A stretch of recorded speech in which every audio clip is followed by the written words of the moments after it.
here, one of your fearless leaders for Awaken Your Intuition. So, this topic is a little bit, well, I think it's interesting. I was going to say challenging.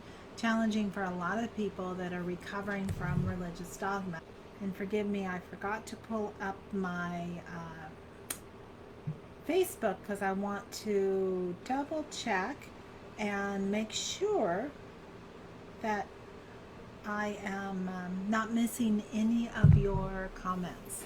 Sometimes technology's been weird lately. Have you guys noticed that? It's been a lot of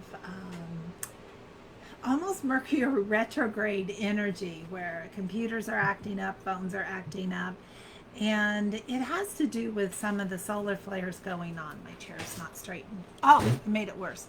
My chair wasn't straightened up. Huh, we're all good. So, hey, Robin, thanks for joining. So, spirituality in the way the world works, a lot of people will say, even even my mom, who was a very right wing, or is very right wing minister's wife, said she was spiritual, not religious. Hey, Corinne. Hey, Deborah. Thanks for joining. Any questions you have, just pop on, ask me questions so we can get a little dialogue going. I want to be here to serve you guys.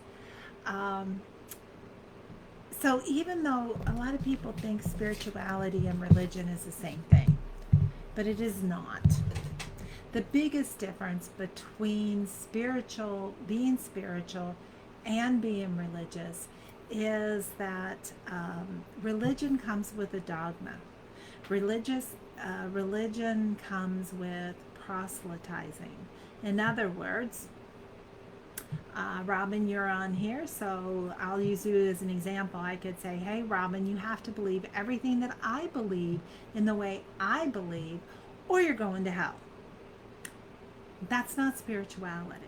That's religious dogma. Hi, Heather. Thanks for joining. So, and I say religious dogma because religion in itself, if you just look at religion, it's not necessarily a bad thing. It's the dogma that comes with it. It's that taking your free will away. So, a great book written by Neale Donald Walsch is Conversations with God. And because I was raised as a minister's daughter and very into, I bought it, hook, line, and sinker, because I felt like I had to. I just didn't even see any choice. I guess I drank the Kool-Aid. And so I had a lot of recovery to do in that. And even when I got into spirituality, I took some of that dogma in it. So there is dogma in spirituality too, but it's usually from people like me that was in recovery. So when you are in the first part of recovery, you don't even realize you're bringing dogma into your spiritual life. And the dogma is you have to believe exactly as I believe. And I need you to understand it, and I need you to understand me. That's dogma. And so when I finally realized that's what was going on, I was able to do the process of releasing that. And again, I would love to hear some comments from you guys on what you have experienced or any questions that you have. I really, I've seen with religion so much destruction, so much negativity. And again, religious dogma, not just the religion itself, because the religion was set up by men in order to control the masses. And so they stuck that, using that word dogma a lot, in there to make people feel bad, make people feel guilty. So I'm going to go back to Neale Donald Walsch's book, Conversations with God. He has a little saying in there that's, he says, if God is a loving God and and he says, you have free will. You could do whatever you want. But if you don't do what I say, you're going to hell. Now, what kind of free will is that? It's not free will. Hey, Lori, thanks for joining. Um, so it's all about our free will, and even when we do readings. So the girls at the store and Dana and I all do our readings the same way, because it's about empowerment. It's like, well, the angels say if you do this, this is where you're headed. And if you don't like this, you can do this and this and this and get to a different place. That gives you some free will. Because really, honestly, the angels don't care if you do what they suggest or not. Oh, Corinne, you said, I went to a Catholic school. I know how that is. The nuns always told us we were going to hell. Yeah, and that's a terrible thing for kids. And then many of you have heard about the rapture, too, with religion. So the rapture is when the ones that follow God disappear and go and be with God in the heavens, and the rest of the unsaved are here, left here, and they're going to live in a life of turmoil and awfulness and all that stuff. So I remember when I was young, I'm trying to think how old I was. I think I was only like preteen. And I had a dream, a nightmare actually. For me, it was a nightmare, that the rapture had happened and I was left. And all, my family had all gone to the rapture, they'd been raptured. So I was left behind. They even have a whole movie and books about that. I remember waking up my parents and talking to my dad. And he got me all calmed down because I was freaking out. I needed to make sure they were still alive and I hadn't really been left. And he said, the only reason you would be left is if you did an unforgivable sin.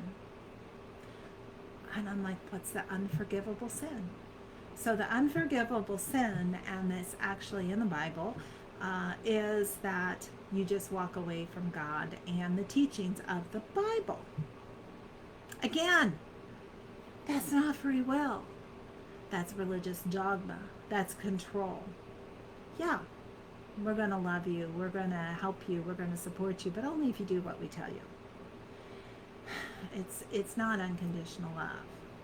And the love of God should be unconditional. Just as parents, you guys that have kids, or even family, if you don't have kids, you should love them unconditionally. That means whether they're happy or sad, whether they love you or they hate you, whether they have a wonderful life and or they have a miserable life, you need to just love them. It's hard. It's not easy for us as humans because we just say, I love you, I just want you to be happy. And that put conditions on our love. So that's one way to start realizing that the universe, the angels that we work with, they don't have conditions. They're not invested in whether we're happy or whether we're doing what they want us to do, because what they want us to do basically is to experience life, to exercise our free will. The religion, no, they don't want us to have free will at all. And Deborah, yes, you're right. You're thinking that religion is fear-based and spirituality is love-based. I gotta turn my little ringer off. Sorry, guys. But when you are in that religion, you really truly think that religion is love-based, because God is love. And it takes a lot for you to begin to realize that you were given the Kool-Aid. So much of religion is a cult, And when you look up the definition of a cult, it falls under what religion is. Don't hang out with the sinners, even though Jesus did that. Only read the Bible for your truth, because that's the only way. That's your book. Um, and um, they forget that the Bible was written by men that put their own political views into that. They didn't just get inspired by God. And even they teach in the Bible that anything that's not in the Bible you can't believe. And it's really humorous now watching people that are caught in the religion, how that they will try to prove the Bible with the Bible. And Corinne, you said, I teach my kids just to believe in God, and that's all they need. So that's cool. But again, because God, who is God? You know what? I mean, what do you guys think? Corinne, who is God to you? I would love to hear that. And yes, religion is brainwashed, Corinne. Um, so I hope I'm pronouncing your name right. And it's really disheartening when you realize that you've been brainwashed all your life. And then you've got to reprogram your brain. Corinne, your answer was God is your creator. Yes. And you know, it took me a while to use the word God when I started working into spirituality, because I kept thinking of God as that bearded guy in the sky, you know, the Yahweh God in the Old Testament that killed everybody if they didn't do what he wanted them to. And when you look at that, because I was raised on the Old Testament, and what's sad is it really is a brainwashing, Corinne, because every night we had devotions. And my dad would read usually the Old Testament. He'd sometimes get into the New Testament, but he'd read a lot of the Old Testament stories, and we loved it because he would change his voice with the different characters in the Bible and stuff. But we were taught that that was really true, everything. It wasn't a parable in the Old Testament, it was really truth.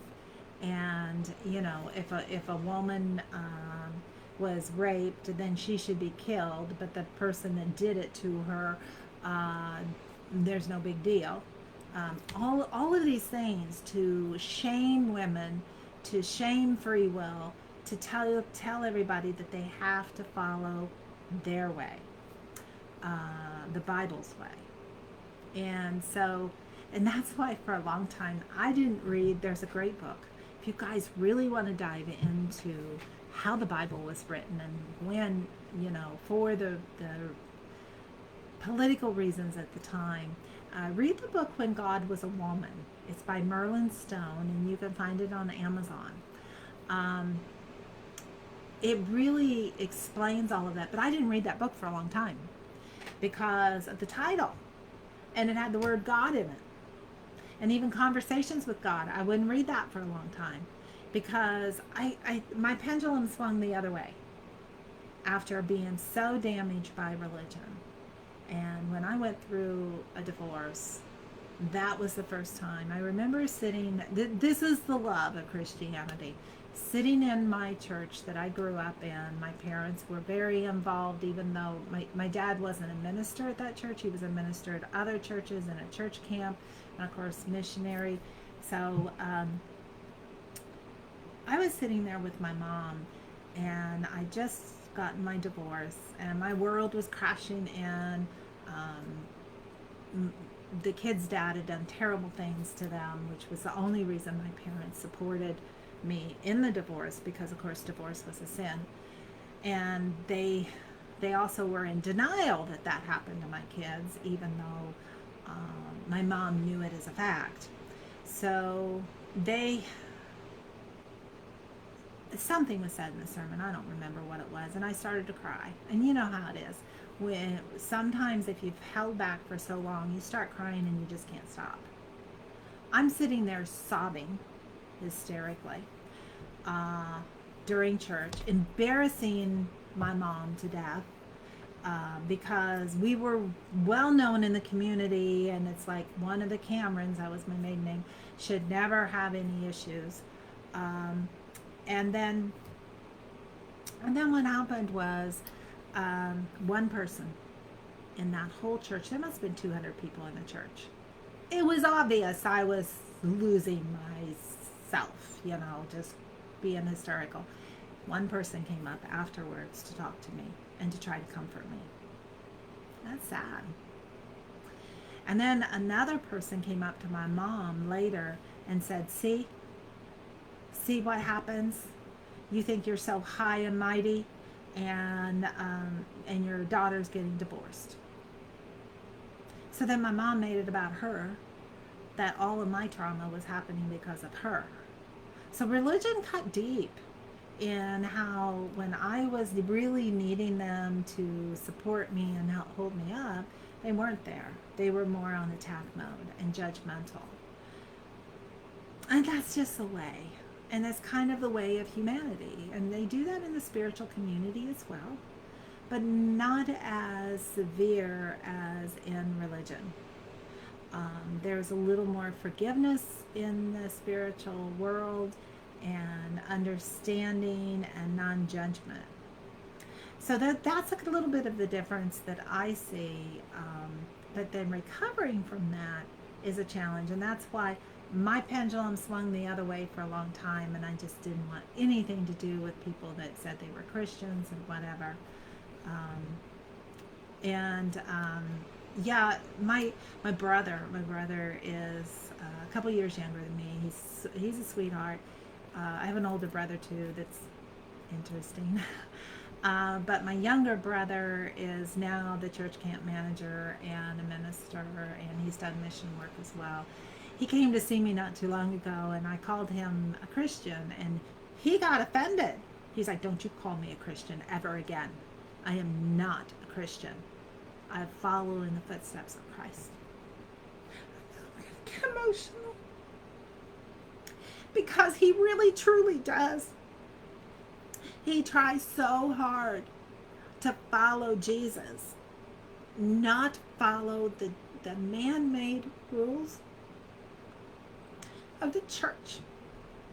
And I so wish that more people would be like that, because then there's a unity. And he told me too, he said, "Sis, we do the same thing. We just do it a bit differently." He has a heart for people. And you know what else he told me? This is very interesting to me, and it goes back to the religion and the spirituality, is that he was doing youth ministry work, and he would take a young person with him, and they would go and be homeless for a week in the cities, and really try to minister and help other people. And he said the place he got treated, gosh, I wish it wasn't so emotional. The place he got treated the worst was in church. And he said that what happened, and he did look homeless. I mean, his scruffy beard, he wouldn't shower, he did all those things. And but he said when he would leave a church, he would say to the people there, he said, I just need to know what I can pray for you. I want to pray for you. What can I pray for you? He never really told them who he was. They would have been mortified if they had known that he was a minister, that he was a missionary, that he was a church camp manager. It's just, you can't judge people. He even said one time he was at Starbucks, and he was on his computer trying to catch up and to let people know he was okay, whatever he was doing. And somebody came up to him, and this doesn't have anything to do with the religion part, and gave him a hard time and thought he had stolen the laptop. I mean, humans are like this, and we need to watch ourselves, where our judgments come from. And Chrissy, I see you say you completely understand, so you do know, you've been there. Um, and so many of us have gone through that recovery process. But hating the people that are religious and that are caught in that, and that's what I want you to understand. People get caught. They get stuck in that. They learn not to question. It's very much indoctrination. And the me back then would have burnt the me now at the stake, because that's what I was taught. And that's all I knew. And it was tough. It was tough in the recovery process, but that's how I found my health. That's how I found my peace. My dad even told me a few years ago, he says, I don't understand why you're so peaceful. He said, you don't go to church anymore, but I've never seen you this peaceful in your life. And I told him, I said, Dad, my relationship with Jesus did not change. The only thing that changed is it got bigger. And he still was a little confused about it, but bless his heart, he tried so hard. And as he got older, he even let me do some Reiki on him. He felt a difference in it because he was having problems with his knee. And he really tried. He really tried and got more gentle as he got older. And now he's on the other side and able to help me in a different way. And we still have some great conversations. He came in like 3 days later because he wanted to be dramatic after his body had died, and showed up, and Dana and I both saw him. We were in the same place here at my house, and he looked like Gandalf. But my dad always liked to be a little bit of a rebel, and he was eccentric. He would always dress up. He dressed up like Spock a lot. He was a ventriloquist, and his dummy would dress up like Spock. So he was more open and very, very spiritual, but it too was hidden because that was smashed down with him because he was raised religion, religion, religion, religion. So this lifetime, I contracted in that I would do that. I would be religion, religion, religion, and then break it. I had to get really, really sick with chronic fatigue and fibromyalgia before I realized religion wasn't working anymore. I remember being at a church and having a panic attack. So I did go to a church building after that, but that was my last really big memory of it. I couldn't stay for the whole service. I had to leave. And the panic came because I couldn't find God. God was not in that building. And from then on, I started on my spiritual journey, found Reiki and a wonderful Reiki master teacher, just expanded my gifts, popped open my third eye, started doing readings. Still concerned that I might go to hell because I was doing witchcraft. However, that's when Jesus came in, and Jesus came in pretty strong for me and said, remember, these things I do, you too can do and more. Jesus, he raised people from the dead. He was a prophet, which is another word for psychic. He was amazing. He could teleport. He walked through walls. He said all these things he could do, we can do. And I told my dad one time, I said, I will not throw my gifts back in the face of God. I just will not. And my brother told me once, he said, you know, sis, we didn't treat you right. You were gifted. And we should have embraced that and held that up and honored that. And that's what they would have done in old society. When anyone's gifted, then they're taken, they're nurtured, and they're taught to develop their gifts. He has a granddaughter that runs around. He says she's always dancing. And he said, why are you dancing? She goes, because the music. because the music's playing. I have to dance. And he said, that's wonderful. Keep dancing. It's not what I was told. When I was told, when I told my mom about the music I heard, she said, don't talk about that. They put people away for that. And she didn't mean it bad. She meant it real, because her aunt had been put away for hearing voices. Because that gift is a generational gift, and it came down through her line as well as my dad's line. So I got it from both lines of my family. Um, so dance, listen to the music, and this is also why Dana and I created our course, Soul Solution, because we saw people like us being very lost and not knowing how to develop their gifts. And so we created our course. So if you guys are ready to start developing and you want a mentor to help you take step by step by step, but to not get overwhelmed, to clear past lives, do some shadow work, reprogram the nervous system, recover from religious dogma, and step into true spirituality, then take our free masterclass, awaken-institute.com, and book a call with us. And we would love to see you just expand your wings and fly. Much love to all of you. Thanks for popping on. Bye.